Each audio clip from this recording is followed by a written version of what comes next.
Sur les évolutions de ces dernières années, étant précisé qu'il y a eu beaucoup de choses qui ont été faites précédemment, mais disons que plus spécialement pour ces dernières années, on a mis l'accent sur le fait que d'abord, le juge administratif doit être un juge ouvert, accessible, intelligible. Ouvert, ça veut dire qu'on donne davantage de place à la parole des requérants ou à la parole des avocats. La procédure, je ne parle pas des référés, mais la procédure normale est une procédure écrite.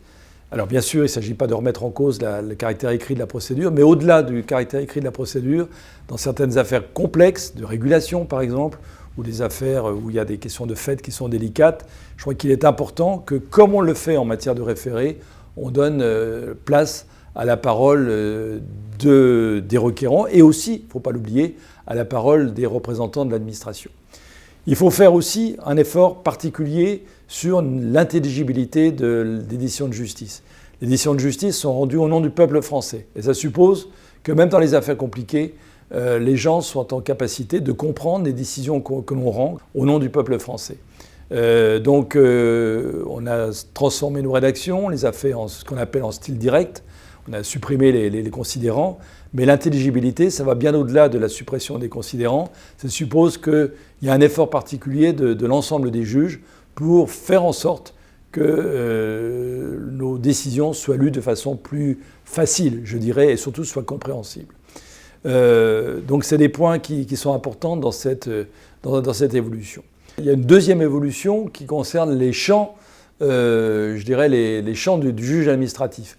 On le saisit de plus en plus sur des sujets qui, a priori, en apparence, sont un peu en dehors de ses champs traditionnels. Je pense par exemple à l'intelligence artificielle, par exemple à l'utilisation des algorithmes par l'administration, ou à l'utilisation des algorithmes par des entreprises sous le contrôle de la CNIL et donc le contrôle du juge administratif. Je pense à toutes les questions d'écologie, d'environnement, qui sont maintenant pas simplement des sujets de politique, mais qui sont aussi des sujets de droit. Il y a aussi les questions de santé. Alors, il y a bien sûr, s'agissant des santé, il y a tout ce qui concerne toute la problématique du Covid-19, mais au-delà de la question du Covid-19, il y a toutes les questions de bioéthique. Et le juge administratif est de plus en plus saisi sur ces questions-là, et on attend beaucoup de lui, alors que la réponse à ces questions ne relève pas de l'évidence, elle ne relève pas simplement de l'application pure et simple du droit, mais suppose une appréciation qui est souvent une appréciation délicate pour le juge. Et donc, le juge administratif rentre de plein pied sur ces champs nouveaux qui constituent des nouvelles frontières pour lui. Et puis le troisième point, la troisième évolution qui est importante, c'est que le juge administratif n'est pas tout seul. Il est dans un environnement où il y a d'autres cours suprêmes. Il y a la Cour de cassation du côté de l'ordre judiciaire, il y a le Conseil constitutionnel, il y a les juridictions européennes, que ce soit Luxembourg ou Strasbourg, et toutes ces juridictions sont redevables en quelque sorte vis-à-vis de la société d'assurer à la fois la protection des libertés et la sécurité juridique. Et il faut que ces juges-là se parlent, échangent, de façon à assurer une certaine forme de convergence.